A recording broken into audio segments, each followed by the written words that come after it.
Hello everyone, welcome back to the field point YouTube platform. तो जो fluid mechanics का ये लेक्चर नंबर 4 होगा। लेक्चर नंबर 3 में हम डिस्कस किए थे कंप्रेसिबिलिटी। कंप्रेसिबिलिटी कंप्रेसिबिलिटी कंप्रेसिबिलिटी क्या होती है और इसके कंप्रेसिबिलिटी क्या है, एक फ्लूइड की प्रॉपर्टी होती है। फ्लूइड की क्या है, एक प्रॉपर्टी है। इसको हम डिस्कस किए थे।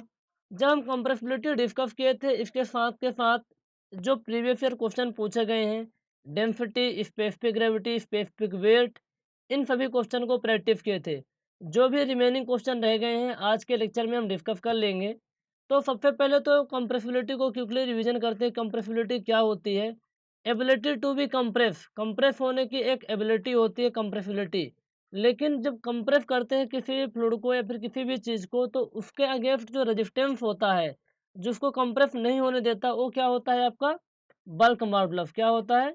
Bulk modulus. तो इन दोनों के रिलेशन को हम देखे थे। कंप्रेसिबिलिटी क्या होती है, बीटा से रिप्रेजेंट करते हैं। बल्क मॉडुलस को हम के से रिप्रेजेंट करते हैं। इनके बीच का एक फार्मूला भी था कि क्या होता है, बीटा बराबर होता था minus D we upon V upon D P. Minus D V क्या है? ये चेंज इन वैल्यूम है। वी क्या है? ओरिजिनल वैल्यूम है। डी पी क्या है? चेंज इन प्रेशर है। इसको भी हम डिराइव किए थे बाय हुक्स लॉ। इसी की सहायता से आज कुछ टॉपिक को डिस्कस करेंगे। और टॉपिक है आपका isothermal compressibility of gas. Isothermal compressibility of gas, ये क्या होता है, इस पर हम बात करेंगे। आइसोथर्मल का मतलब ये होता है कि इसमें टेम्परेचर जो होगा क्या होगा? कांस्टेंट होगा। इसमें क्या होगा? जो टेम्परेचर आपका होगा, वो टेम्परेचर क्या होगा? कांस्टेंट होगा। टेम्परेचर क्या होगा इसमें? कांस्टेंट होता है। किसमें? आइसोथर्मल कंप्रेसिबिलिटी ऑफ गैस में। आपको आइडियल गैस इक्वेशन पता है क्या होती है? Ideal gas equation, ideal gas equation ये होता है पी वी बराबर एन आर टी।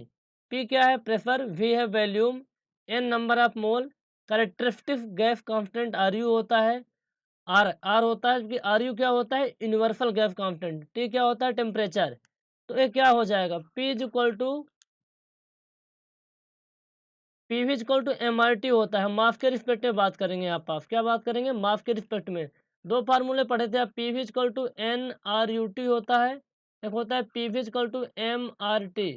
तो जब एम होता है तब आर आता है, जब एन होता है तो आर यू आता है।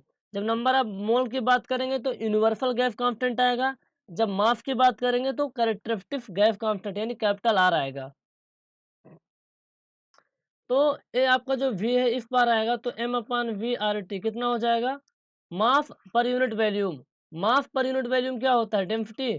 तो रो आर टी, पी बराबर क्या हो जाएगा? रो आर टी। इम्पोर्टेंट है। अब आप ये बताइए, जो फार्मूले आप पढ़े हैं, कौन सा? बीटा बराबर minus D we upon V upon D P. ये चीज़ तो पता है आपको। ये डेरिवेशन तो आपको पता है, इसको मैं अच्छे से करवाया था। अब आप एक चीज़ बताइए कि पी वी बराबर क्या होगा? पी वी बराबर तो पता है एम आर टी होता है। मास क्या है आपका? कांस्टेंट है। मास एक पर्टिकुलर वैल्यू, मतलब एक पर्टिकुलर मास होगा किसी भी फ्लूइड का, जो कि क्या होगा? कांस्टेंट होगा। तो मास क्या है आपका? कांस्टेंट है। आर क्या है? कैरेक्टरिस्टिक गैस कांस्टेंट, तो कांस्टेंट ही है। आइसोथर्मल कंप्रेसिबिलिटी आप गैस की बात हो रही है तो टेम्परेचर भी कांस्टेंट होगा। तो ये तीनों चीज़ आपके क्या है? कांस्टेंट है। तो क्या हो जाएगा? P V is equal to constant. क्या हो जाएगा? P V is equal to constant. अब क्या करते हैं, पी वी बराबर क्या था आपका? Ideal gas equation. मास के रिस्पेक्ट में P V is equal to था एम आर टी। एम क्या है? मास है। आर क्या है? Characteristic gas constant. टी क्या है? Temperature. Isothermal compressibility of gas की बात हो रही है तो टेम्परेचर भी कांस्टेंट है। इसलिए P V is equal to क्या हो जाएगा? P V is equal to constant. अब आप इसका डिफ्रेंशिएशन कीजिए वी के रिस्पेक्ट में, तो क्या आएगा? P D we plus we D P is equal to constant का जब डिफ्रेंशिएशन करते हो तो क्या आता है? जीरो आता है। क्या आता है? जीरो। यानी p D we plus we D P is equal to zero. तो p D v is equal to minus v D p, यानी कि डी वी अपान वी बराबर minus d p upon p, ये चीज़ आ रही है। आपको एक चीज़ समझ में आ रही होगी कि जो आपका डी वी अपान वी था, यानी change in volume upon original volume, change in volume upon original volume का मान आता है change in prefer upon original prefer. कैसे आता है? हमें पता है कि जो मास है वो भी कांस्टेंट है, कैरेक्टरिस्टिक गैस कांस्टेंट भी कांस्टेंट है, टी टेम्परेचर भी कांस्टेंट है। तो इसका जब डिफ्रेंशिएशन करेंगे वैल्यूम के रिस्पेक्ट में, तो ये वैल्यू आपको पता चलेगी कि d we upon v is equal to minus d p upon p. आप इस वैल्यू को पुट कीजिए किसमें, जो बीटा का फार्मूला था, यानी कंप्रेसिबिलिटी का फार्मूला था minus D we upon V upon D P. तो डी वी अपान वी का मान आ गया है आपके पास, क्या आ गया, डी पी अपान पी अपान डी पी। तो अब क्या करेंगे आप, डी पी से डी पी तो कैंसिल हो गया, डी पी से डी पी कैंसिल हो गया, तो बीटा इज इक्वल टू कितना आएगा आपके पास, एक बटा p, beta is equal to एक बटा पी। तो एक फार्मूला यहाँ से निकल के आता है कि जब भी आपका टेम्परेचर कांस्टेंट रहेगा, तो जब टेम्परेचर कांस्टेंट रहेगा तो कंप्रेसिबिलिटी का मान कितना होगा, कंप्रेसिबिलिटी का मान होगा 1 अपान प्रेफर, जब टेम्परेचर कांस्टेंट रहेगा। टेम्परेचर कांस्टेंट है इसलिए मैंने यहाँ पास जो लिखा है टी लिख दिया इंडिकेशन के लिए। कंप्रेसिबिलिटी का मान एक बटे पी यानी प्रेशर रहेगा जब हमारा टेम्परेचर कांस्टेंट रहेगा। तो जो हमारा बीटा का मान एक बटे पी है, तो बल्क मॉडुलस का मान कितना हो जाएगा, यानी के का मान कितना हो जाएगा जब टेम्परेचर कांस्टेंट रहेगा, तो अपोजिट हो जाएगा, पी हो जाएगा। तो कंप्रेसिबिलिटी बीटा क्या है, कंप्रेसिबिलिटी है, के क्या है आपका बल्क मॉडुलस है। इस चीज़ को ध्यान में रखना। तो ये दो फार्मूले आपके आसानी से डिराइव हो गए।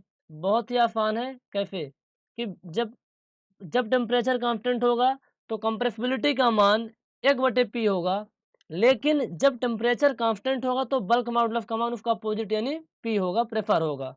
ओके, आइसोथर्मल का मतलब ही होता है कि टेम्परेचर कांस्टेंट है।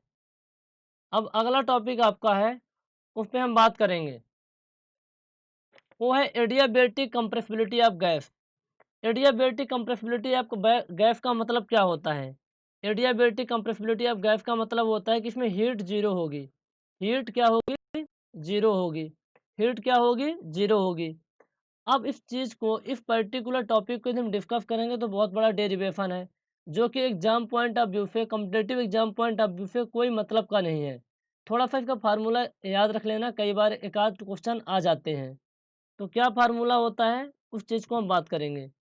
इसमें आपको एक चीज़ बताई गई थी कि जो सीपी होता है और सीवी, सीपी क्या होता है, specific heat at constant pressure, specific heat at constant volume, specific heat at constant pressure, और सीवी क्या होता है, specific heat at constant volume, at constant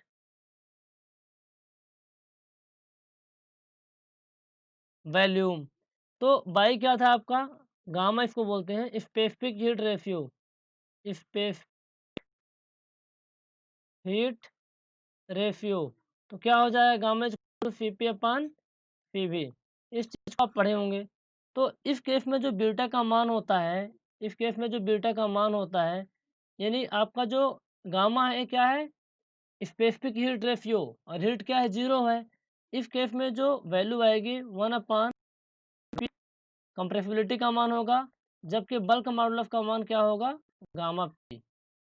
ये दोनों फार्मूले जो कि आपके लिए बहुत ही इंपॉर्टेंट है, आप इनको ध्यान में रख लेना। कंप्रेसिबिलिटी का मान क्या आएगा, एक बटे गामा पी, और इसमें क्या आ जाएगा, ये गामा पी। बल्क मॉडुलस क्या है, बल्क मॉडुलस। अब इन दोनों टॉपिक को अच्छे से हम डिस्कस कर लिए हैं। और एक चीज़ आपको बता दें, एक टॉपिक ये है,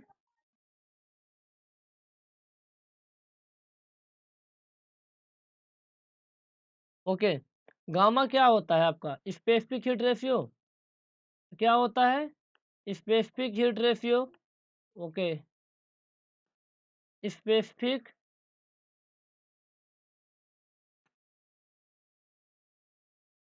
heat ratio, heat ratio. Formula क्या होता है? Gamma equal to 1+2/n, 1+2/n।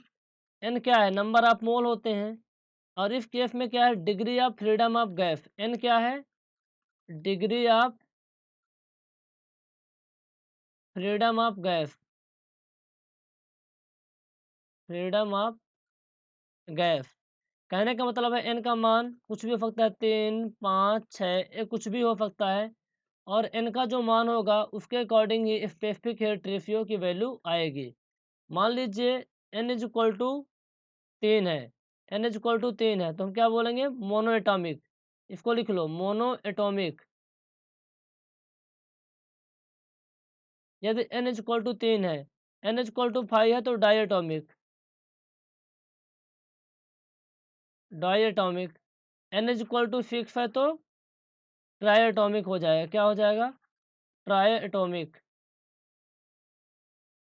N is equal to 3 है तो monoatomic, n is equal to 5 है तो diatomic, n is equal to 6 है तो ट्राई एटॉमिक। आप क्या कर सकते हैं? आप स्पेसिफिक हीट रेशियो की वैल्यू निकाल सकते हैं। मान लीजिए gamma is equal to 1+2/n, n का मान 3 है तो यहाँ पास 3 आ जाएगा। तो 3 एकम 3 दो 5/3, यानी वैल्यू आएगी आपकी 3 एकम 3 3 18, 1.66। ये क्या है? मोनो एटॉमिक है। मान लीजिए gamma is equal to 1+3/, gamma is equal to 1+2/5 हो गया, तो कितना हो जाएगा? 7/5, यानी 1.44 डायटोमिक हो जाएगा। गामा इज इक्वल टू 1+2/6 है, तो कितना हो जाएगा? 8/6, यानी 1.33। ये क्या है? ट्राइएटॉमिक है।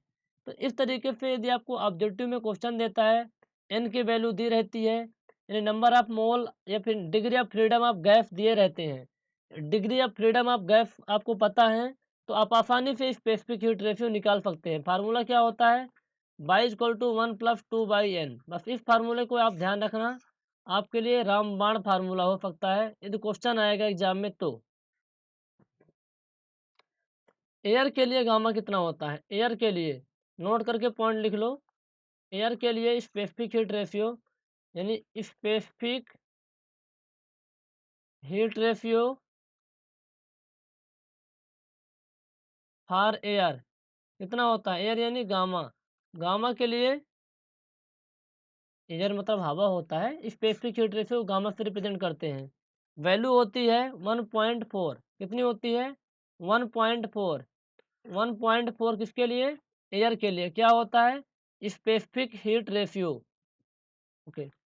अब जो टॉपिक है वो है आपका अगला टॉपिक, विस्कोसिटी, जो कि बहुत ही मेजर, बहुत ही ऑसम, पूरे फ्लूइड मैकेनिक्स में काम आने वाला है। हम आपको एक चीज़ पहले ही क्लियर कर चुके हैं कि जो भी हम टॉपिक पढ़ेंगे, जो भी फ्लूइड की प्रॉपर्टी पढ़ेंगे, वो हम फ्लूइड के लिए पढ़ रहे हैं। किसके लिए?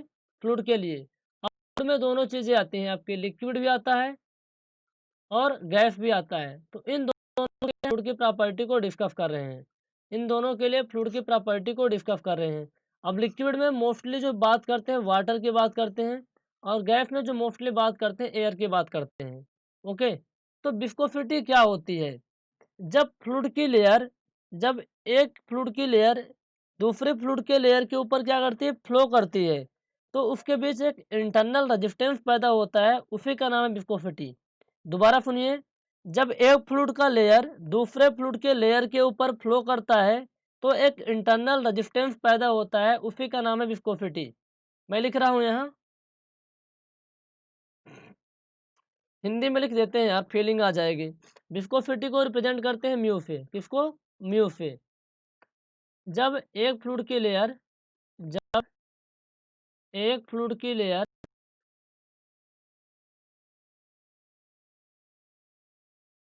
दूसरे फ्लूइड के लेयर के ऊपर, दूसरे फ्लूइड के लेयर के ऊपर फ्लो करती है,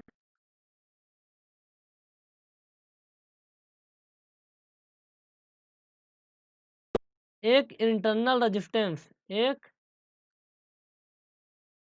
internal resistance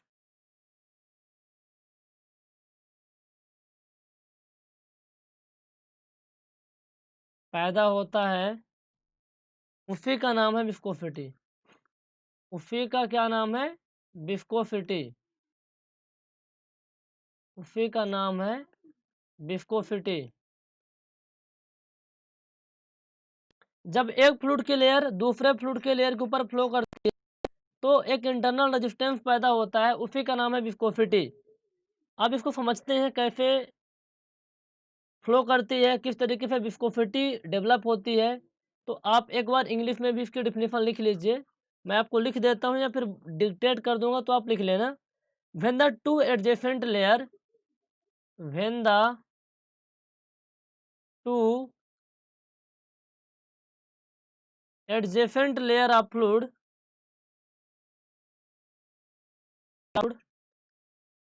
are in relative motion are in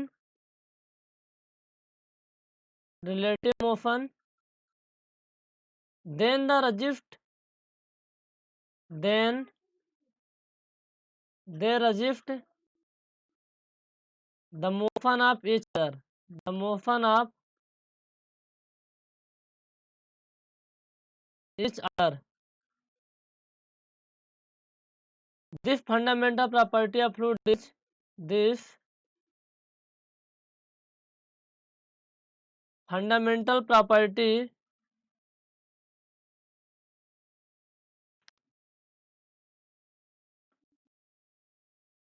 fluid is known as viscosity.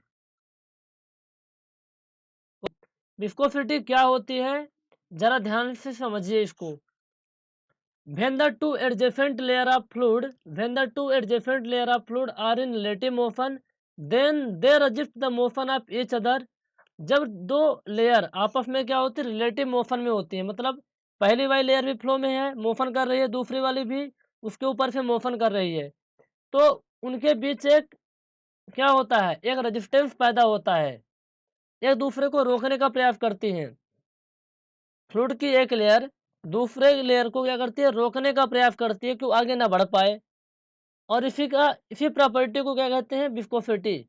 मतलब फ्लूइड के अंदर एक प्रॉपर्टी होती है, फ्लूइड की जो लेयर होती है दूसरी लेयर को रोकने का प्रयास करती है, जो उसके साथ फ्लो हो रही है, कि तुम रुक जाओ मैं चले जाऊं, मतलब क्या हुआ, उनको रोक, उनके वेलोसिटी में क्या करती है, रेजिस्टेंस डालती है, उसको भागने नहीं देती हैं, एक रेजिस्टेंस पैदा होता है। और फ्लूइड के अंदर जो प्रॉपर्टी होती है उसी का नाम है विस्कोसिटी। अब विस्कोसिटी दोनों के लिए बात करेंगे, गैस के लिए भी और लिक्विड के लिए। तो हम लिक्विड गैस में बात करते हैं, विस्कोसिटी को थोड़ा सा समझने का प्रयास करते हैं। लिक्विड के लिए देखिए, लिक्विड में भी हम वाटर की बात कर रहे हैं, यहाँ पास वाटर की, कोई भी लिक्विड हो सकता है। वाटर के बहुत सारे मॉलिक्यूल्स होते हैं, वाटर के बहुत सारे मॉलिक्यूल्स होते हैं। तो आप ये बताइए कि जो वाटर के मॉलिक्यूल्स होते हैं वो आपस में किसकी वजह से चिपके हुए होते हैं। तो इसको समझने के लिए आपको दो तरीके के फोर्स पता होना चाहिए। पहला फोर्स होता है कोहेजिव यानी कोहेजन, और दूसरा आपके लिए है एडहेजन। एडहेजन, ये दोनों समझना बहुत ही इंपॉर्टेंट है। कोहेजन क्या होता है और एडहेजन क्या होता है, हिंदी में बोलते हैं संफजन, और ये आपका होता है असंफजन।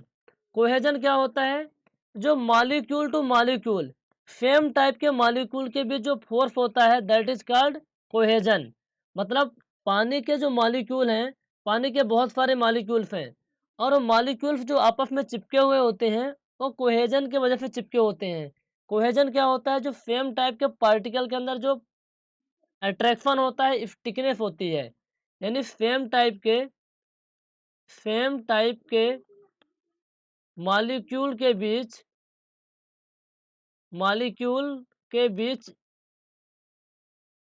स्टिकनेस, FTICK यानी डबल स्टिकनेस, या फिर अट्रैक्शन बोल सकते हैं आप, अट्रैक्शन। तो सेम टाइप के मॉलिक्यूल के बीच जो अट्रैक्शन होता है वो होता है कोहेजन, कोहेजन की वजह से होता है, उसी को बोलते हैं कोहेसिव फोर्स। जब दो डिफरेंट डिफरेंट टाइप के पार्टिकल होते हैं उनके बीच अट्रैक्शन होता है वो होता है आपका एडहेजन। समझिए कैसे, जो आप ब्लैक बोर्ड में जब टीचर आपको पढ़ाते थे स्कूल में, तो जो चाक पे ब्लैक बोर्ड में लिखते थे, तो चाक तो अलग टाइप के मॉलिक्यूल से बना है और ब्लैक बोर्ड तो अलग टाइप के मॉलिक्यूल से बना है। लेकिन चाक के जो पार्टिकल है उसमें चिपक जाते थे, तभी तो टीचर लिख पाते थे। क्यों? वो एडहेजन की वजह से है। ग्लास पे आप पानी डालें, तो जो पानी होता है ग्लास के सरफेस में चिपक जाता है थोड़ा बहुत। क्यों चिपक जाता है? पानी तो अलग टाइप के मॉलिक्यूल है और ग्लास तो अलग टाइप के मॉलिक्यूल से मिलके बना है, तो उन दोनों के बीच क्या है? अट्रैक्शन है। किसकी वजह से? जो उन दोनों के बीच अट्रैक्शन होता है उसी को बोलते हैं एडहेजन। यानी दो अलग अलग टाइप के पार्टिकल, दो अलग टाइप के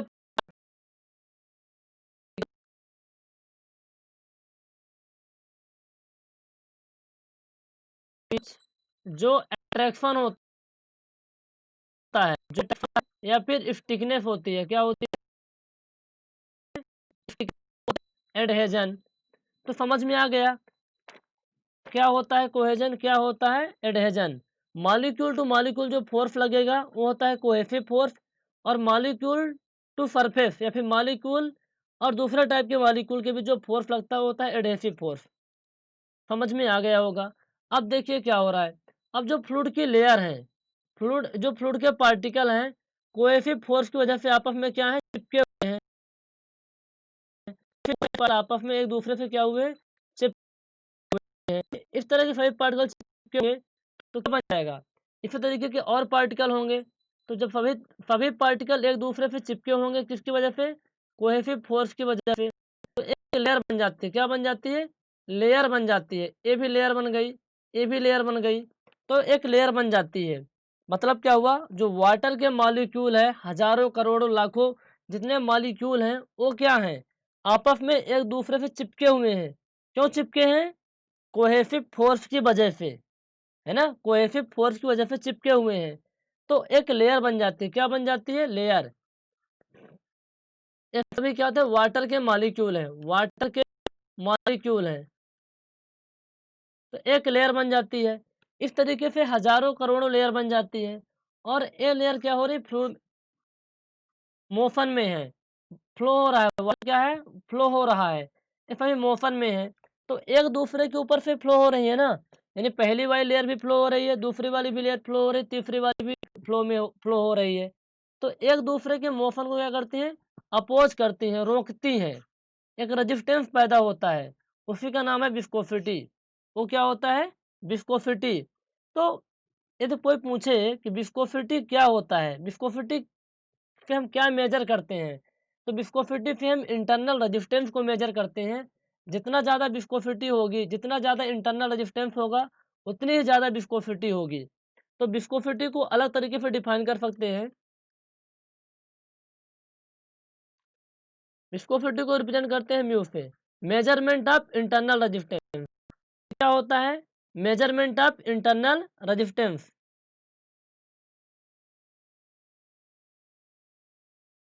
measurement of internal resistance, internal resistance.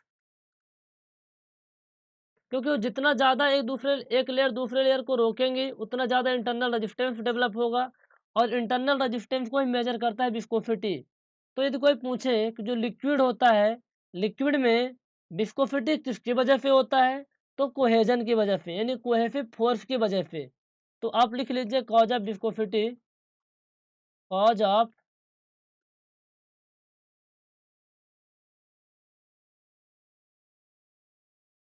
Cause of viscosity. Cause of viscosity क्या होता है भाई? कॉज ऑफ विस्कोसिटी होता है कोहेसिव फोर्स की वजह से। किसकी वजह से?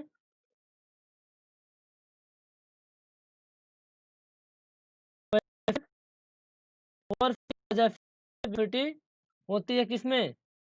लिक्विड में। किसमें? लिक्विड। तो वाटर की विस्कोसिटी कितनी होती है? नोट करके एक पॉइंट लिख लीजिए आप। विस्कोसिटी ऑफ वाटर कितना होता है भाई? विस्कोसिटी ऑफ जो वाटर होता है कितना होता है? 0.00 सेकंड, इसकी यूनिट को भी हम डिस्कस करेंगे कि विस्कोसिटी की यूनिट पास्कल सेकंड कैसे होती है, हम डिराइव करके आपको बताएंगे। लेकिन बहरहाल आप ये याद रख लीजिए आप, विस्कोसिटी होती है जो वाटर की 0.0010 पास्कल सेकंड होता है। एक पास्कल में कितना होता है? एक पास्कल में होता है metre power -6 Newton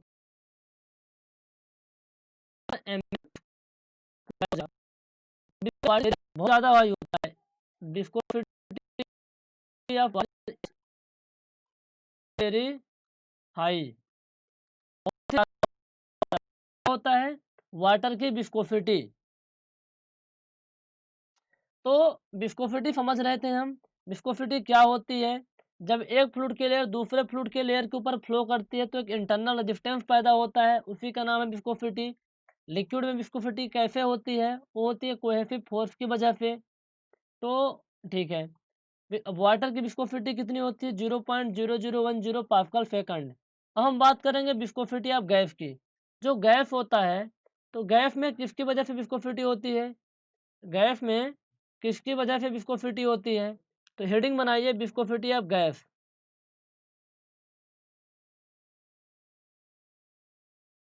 viscosity of gas, viscosity of gas, आप हेडिंग बनाइए विस्कोसिटी ऑफ गैस। गैस में किसकी वजह से विस्कोसिटी होती है? ये समझ लीजिए, बहुत ज़रूरी है कि विस्कोसिटी तो दोनों टाइप के फ्लूइड में होती है, लिक्विड में भी और गैस में भी।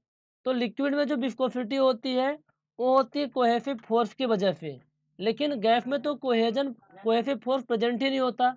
गैस में जो वो क्या होता है? जीरो होता है। कितना होता है? जीरो के बराबर होता है। तो फिर कैसे विस्कोसिटी होती है यार? तो जो रीजन होता है विस्कोसिटी का उसको लिख लीजिए, हम एक्सप्लेन कर रहे हैं। कहा जाए विस्कोसिटी क्या होता है? Random motion. क्या? Random motion.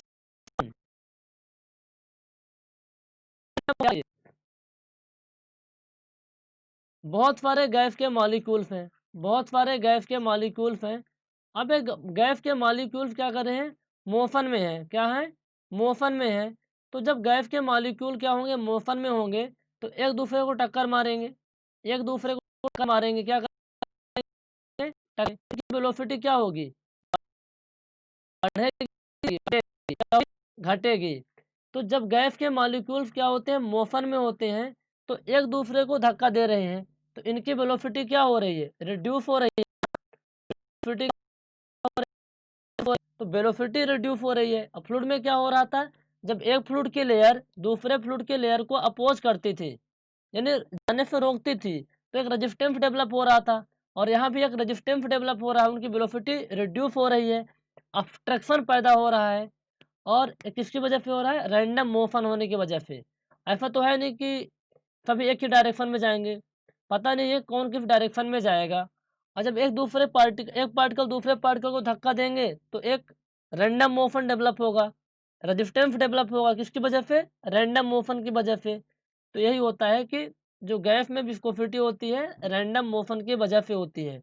आपसे एग्जाम में केवल एक क्वेश्चन आएगा कि निम्न में से किसकी वजह से गैस में विस्कोसिटी डेवलप होती है? वो होता है रैंडम मोशन की वजह से।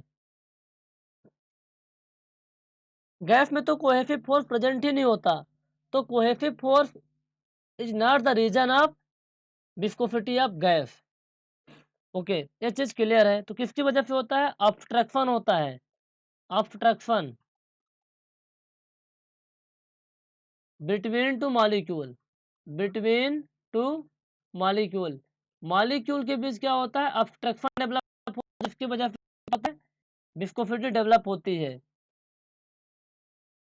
और गैस की विस्कोसिटी कितनी होती है? गैस की बड़े हैं, तो गैस की विस्कोसिटी कितनी होती है? गैस की विस्कोसिटी होती है 0.00001। विस्कोसिटी ऑफ वाटर होता है 0.4 टाइम 018 पास्कल सेकंड। यानी बहुत कम होती है यार, किसकी तुलना में? लिक्विड की तुलना में, यानी वाटर की तुलना में बहुत कम होती है। तो इसको हम लिख सकते हैं कि viscosity of water is equal to 50 time viscosity of air. Exam में क्वेश्चन आया हुआ है, viscosity of water is equal to 50 viscosity air. तो विस्कोसिटी क्या होती है, लिक्विड में विस्कोसिटी किसकी वजह से होती है, गैस में किसकी वजह से होती है, ये सारी चीजें आपको समझ में आ गई हैं। अब एक टॉपिक है शियर स्ट्रेन, उसको समझ लेंगे तो हमको विस्कोसिटी की यूनिट और आगे वाले आने वाले टॉपिक को समझने में बहुत आसानी होगी। तो शियर स्ट्रेन क्या होती है, इस चीज़ को हम समझेंगे आज डिटेल में। देखिए वीडियो की स्पीड आपको थोड़ा स्लो लगे तो आप 1.25 या फिर 1.5 में करके देखिए, हम अपने नेचुरल स्पीड में आपको एक्सप्लेन कर रहे हैं। तो हेडिंग बनाइए shear strain. Shear strain, shear क्या होता है, इस चीज को आप पढ़ चुके होंगे फॉर्म में, स्ट्रेंथ ऑफ मटेरियल पढ़ी जाती है।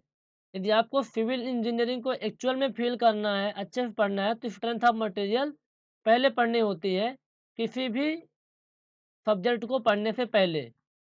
ओके, तो फियर क्या होता है, फियर फोर्स क्या होता है, ये चीज़ें आपको पहले से पता होंगी। फियर स्ट्रेन क्या होती है, फियर स्ट्रेस क्या होता है, स्ट्रेंथ ऑफ मटेरियल में पढ़ चुके होंगे। देखिए ये कोई फ्लूइड की लेयर है, मतलब एक लेयर नहीं है, बहुत सारी लेयर हैं, बहुत सारी फ्लूइड की लेयर हैं, बहुत सारी क्या है, फ्लूइड की लेयर हैं। ये क्या है, फ्लूइड की लेयर हैं। अब आप पढ़े होंगे कि जो हॉरिजॉन्टल डायरेक्शन में जो एक्सिस होती है वो एक्स एक्सिस है, जो वर्टिकल डायरेक्शन में एक्सिस होती है वाई एक्सिस होती है। और ढंग से पढ़ सकते हैं, लेकिन जो हम रिप्रेजेंट करेंगे, जो हॉरिजॉन्टल के समांतर एक्सिस होगी वो होगी एक्स एक्सिस, जो वर्टिकल ऊंचाई पे होगी वो होगी वाई एक्सिस। तो फ्लूइड के लेयर में भी इस तरीके से हम कर सकते हैं। क्या कर सकते हैं कि हमारी ये एक्स एक्सिस है और ये क्या है, वाई एक्सिस है, और ये सभी क्या है, फ्लूइड की लेयर है। और ये डायरेक्शन ऑफ ये डायरेक्शन है, क्या है,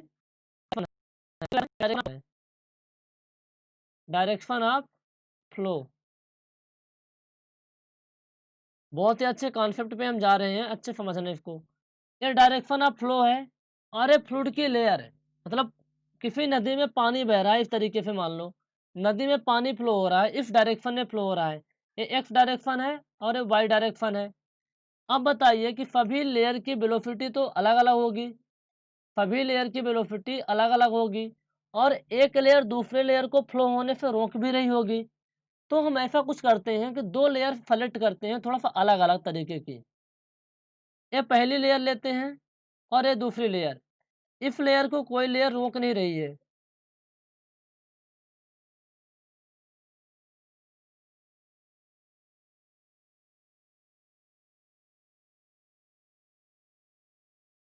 देखिए जो पहली वाली लेयर है ए वाली लेयर, और ये सेकंड वाली लेयर है, तो पहली वाली लेयर कोई भी लेयर रोक नहीं रही है, वो मस्ती से फ्लो हो रही है पूरी तरीके से।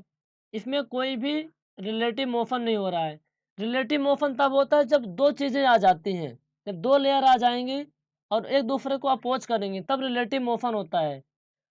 अब इसमें रिलेटिव मोशन तो हो ही नहीं रहा है, लेकिन जो सेकंड वाली लेयर है, दूसरी वाली लेयर है, उसमें रिलेटिव मोशन हो रहा है, क्योंकि इसमें दूसरे टाइप की, इसके ऊपर दूसरी लेयर है, इस लेयर के ऊपर ए वाली लेयर है। तो इसकी जो वेलोसिटी होगी पहले वाले की जो वेलोसिटी होगी दूसरे वाली से ज़्यादा होगी। क्यों होगी, क्योंकि इसको कोई रोक ही नहीं रहा है। तो इसकी जो वेलोसिटी है ए लेयर की और ये आपकी बी लेयर है, ए लेयर की वेलोसिटी थोड़ा सा क्या होगी, यू होगी। तो जब हम कुछ टाइम के बाद देखेंगे तो पहली वाली लेयर तो कुछ आगे निकल जाएगी और दूसरी वाली लेयर थोड़ा सा पीछे रह जाएगी। तो आप यहाँ पर लिखिए फॉर टाइम इंटरवल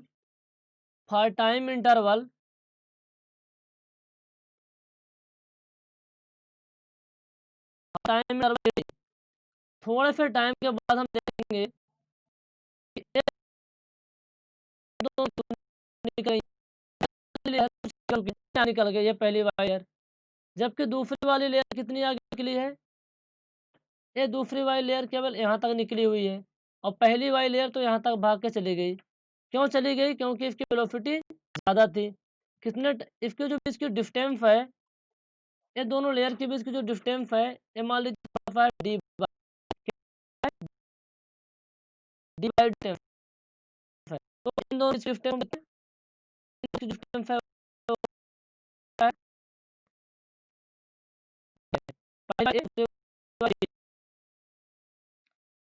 एयर भी डिस्टेंस कितनी हो जाएगी,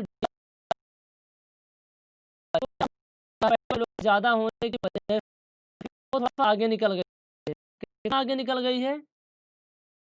ये इतना आगे निकल गई है। ओके, इतना आगे क्या है, निकल गई है। मिनट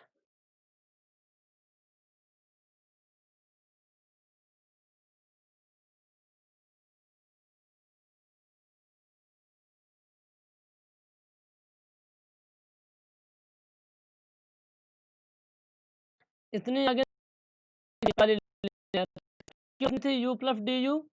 तो आपको एक चीज़ पता है, हम डिस्टेंस निकालें ये कितना आगे निकल गई है, तो आपको पता है वेलोसिटी बराबर क्या होता है, वेलोसिटी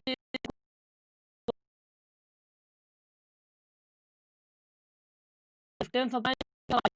तो आप बताइए वेलोसिटी को क्या लिखते हैं, u से, डिस्टेंस को d से, टाइम को t से, टाइम को t से।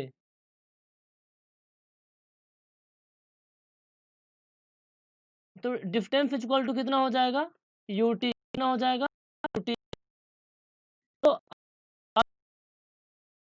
आपके पास जो टाइम था, टाइम इंटरवल क्या लिए हैं, dt, क्या लिए हैं हम, dt, तो क्या हो जाएगा u dt, क्या हो जाएगा u dt।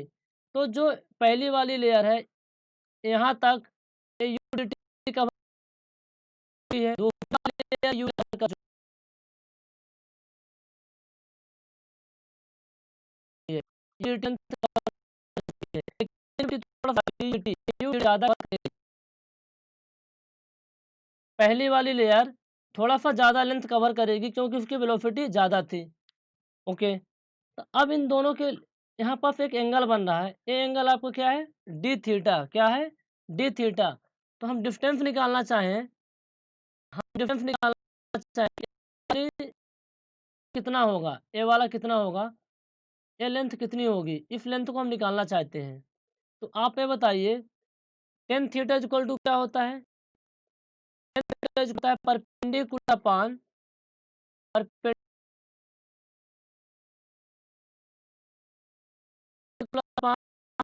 परपेंडिकुलर क्या होगा, थीटा के सामने क्या है, थीटा के सामने ए वाई लेंथ है, तो आपके परपेंडिकुलर हो जाएगी डी यू।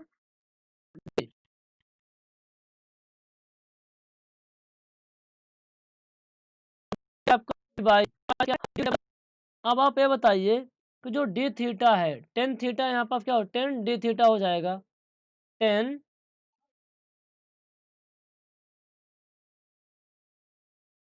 थीटा हो जाएगा। तो जो डी थीटा एंगल है बहुत ही स्मॉल एंगल है, डी थीटा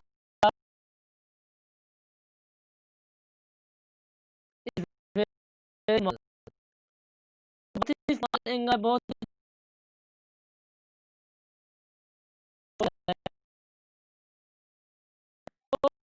पता होगा कि ten small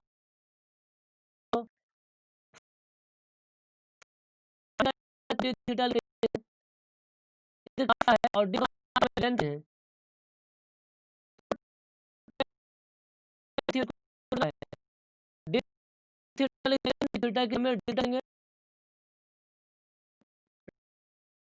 D upon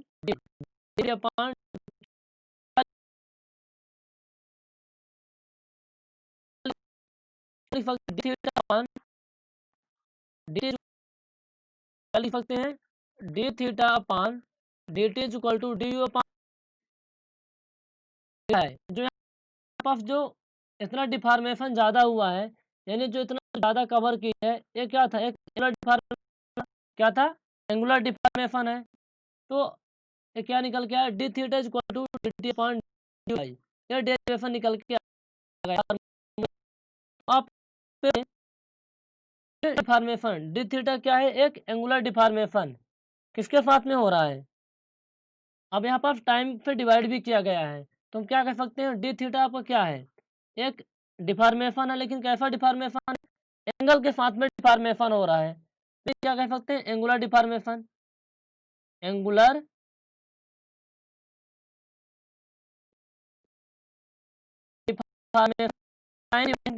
deformation, d theta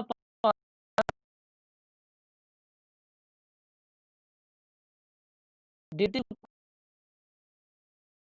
date of angular का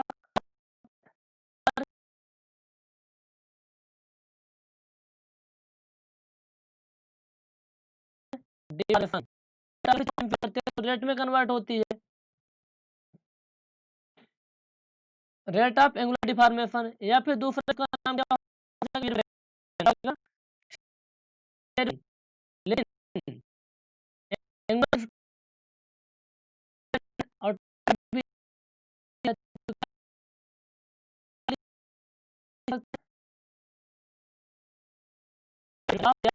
सारी चीजें स्ट्रेंथ ऑफ मटेरियल में पढ़ चुके होंगे। ये तो हुआ d theta upon d t, लेकिन d u upon d y क्या है, d u upon Y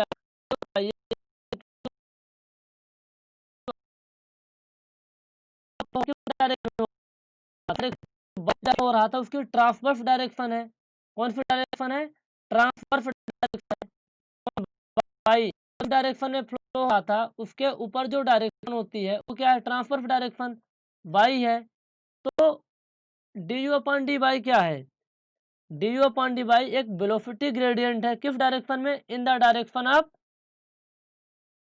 velocity gradient in transverse direction to the direction of flow. इसको लिखिए फिर एक्सप्लेन करते हैं।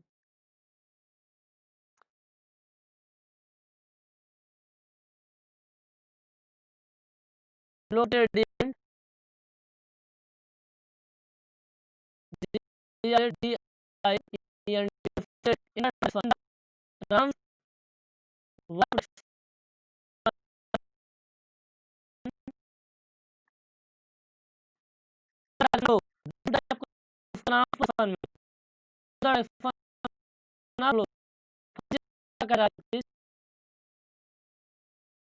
जिस डायरेक्शन में आपका फ्लो हो रहा है, जिस डायरेक्शन में फ्लो हो रहा है उसके ट्रांसवर्स डायरेक्शन में बात कर रहा है।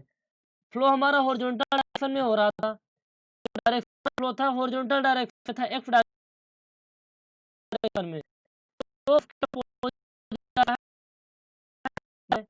इन डायरेक्शन ऑफ फ्लो, जिस डायरेक्शन में फ्लो हो रहा है उसके ट्रांसवर्स डायरेक्शन में ए वेलोसिटी ग्रेडियंट है डी अपॉन डी बाई। तो इस फार्मूले को आप अच्छे से ध्यान में रख लेना, it is very very important formula, very important.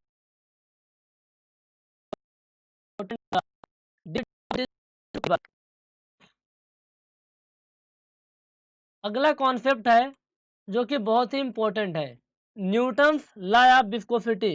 Newton भैया ने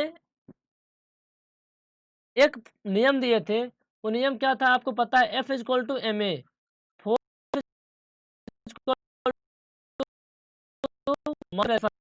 न्यूटन भैया, ये क्या था, गति का दूसरा नियम, गति का दूसरा नियम था। तो इसी के तर्ज में एक बात करेंगे हम, वो क्या है, Newton's law of viscosity. Viscosity के लिए न्यूटन ने एक नियम दिया, उसी का नाम है Newton's law of viscosity.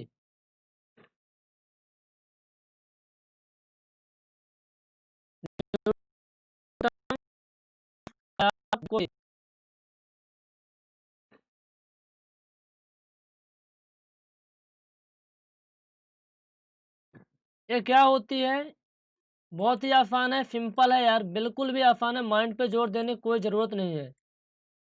1 minute move, laptop थोड़ा सा हैंग कर रहा है यार, अभी की नया लैपटॉप है। न्यूटन लॉ ऑफ विस्कोसिटी, ये क्या होता है क्या नहीं होता, फर्स्ट आएंगे, बस थोड़ा सा पेशेंस बना के रखिए आप लोग। ये बहुत सारे फ्लूइड के लेयर हैं, ये बहुत सारे फ्लूइड के लेयर हैं। क्या है फ्लूइड की लेयर? दिखाई नहीं दे रहा होगा यार, क्या है, बहुत ही थिकनेस कम है। 1 मिनट। ये देखिए, ये सभी क्या है, फ्लूइड की लेयर हैं। ये क्या है, फ्लूइड की लेयर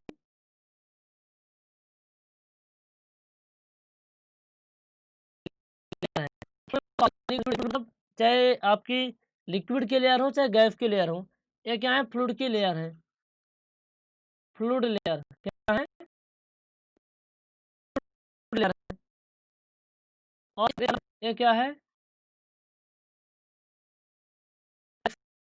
फ्लो, डायरेक्शन, एक डायरेक्शन ऑफ फ्लो। तो आपको पता है जो डायरेक्शन सेंस है, हॉरिजॉन्टल डायरेक्शन एफ डायरेक्शन, और वर्टिकल में वाई डायरेक्शन, और out of the plane z direction लेते हैं, लेकिन जेड की कोई बात ही नहीं है यहाँ पास। सब कुछ हम 2D में डिस्कस कर रहे हैं। तो जेड आएगा,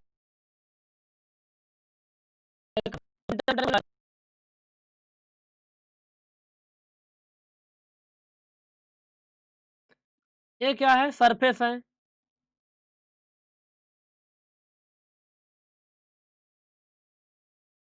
आपकी एक्स डायरेक्शन है, डायरेक्शन, सरफेस में फ्लूइड फ्लो हो रहा है। जिस सरफेस में फ्लूइड फ्लो हो रहा है वो सरफेस है, कोई सरफेस होगा ना। तो न्यूटन लॉ ऑफ विस्कोसिटी क्या कहता है कि Newton law of viscosity, Newton भैया क्या कहते हैं, बहुत सारा एक्सपेरिमेंट करने के बाद एक कंक्लूजन निकालते हैं कि जो आपकी सरफेस है, ये क्या है, सरफेस है। सरफेस से किसी भी डिस्टेंस पर, मान लीजिए सरफेस से इस डिस्टेंस पे चाहे आप बात करें, चाहे इस डिस्टेंस पे बात करें, चाहे कोई भी डिस्टेंस हो, सरफेस से जो शियर होता है वो डायरेक्टली प्रोपोर्शनल होता है शियर स्ट्रेन के। किसके होता है, शियर स्ट्रेन के, रेट ऑफ शियर स्ट्रेन के। इस चीज को आप लिख लीजिए ध्यान से कि न्यूटन भैया बहुत सारा एक्सपेरिमेंट करने के बाद बताते हैं कि जो सरफेस से किसी भी डिस्टेंस पर, सरफेस से मान लीजिए बाई डिस्टेंस है, सरफेस से मान लीजिए ये बाई डिस्टेंस है, यहाँ की बात हो रही है, बाई डिस्टेंस है। तो सरफेस से किसी भी डिस्टेंस पर जो शियर स्ट्रेस होता है, शियर स्ट्रेस को हम किससे रिप्रेजेंट करते हैं, टाउ से। जो शियर स्ट्रेस होता है डायरेक्टली प्रोपोर्शनल होता है रेट ऑफ शियर स्ट्रेन के। कहने का मतलब क्या हुआ, जो शियर स्ट्रेस होता है वो डायरेक्टली प्रोपोर्शनल होता है rate of shear strain, rate of strain निकाल चुके हैं। क्या होता है,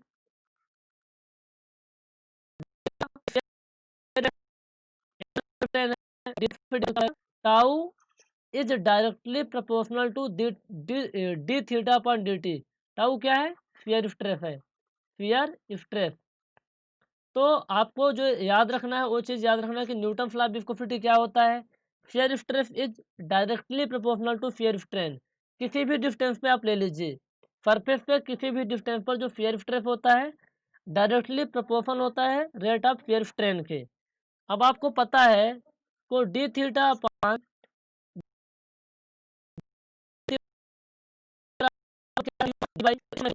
is directly proportional to d u upon d y. इस तरीके से हम लिख सकते हैं। तो जब हम इस साइन को हटाएंगे तो क्या आएगा, टाउ बराबर mu. 1 minute. Tau is equal to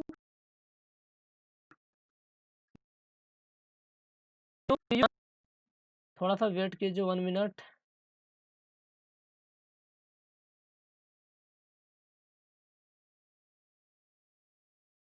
tau is equal to कितना आ जाएगा, mu d u upon d y, d u upon d y. ये क्या है, म्यू क्या है, म्यू कहाँ से टपक गया यार, आपकी जो लाइफ थी बहुत ही स्मूथ चल रही थी, तो म्यू कहाँ से आ गया,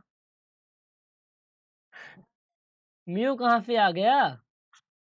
म्यू क्या है, एक सिंपल कांस्टेंट है,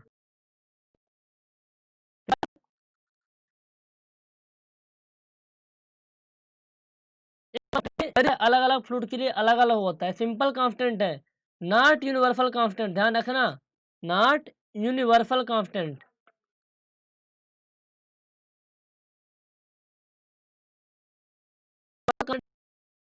मतलब होती है वो सभी के लिए अलग अलग होती है। तो it is a simple constant but it is not a universal constant. कौन? म्यू। म्यू का वैल्यू फिक्स नहीं रहने वाला, इस चीज को ध्यान रख लेना। तो म्यू क्या होता है एक्चुअल में? ये होता है डायनेमिक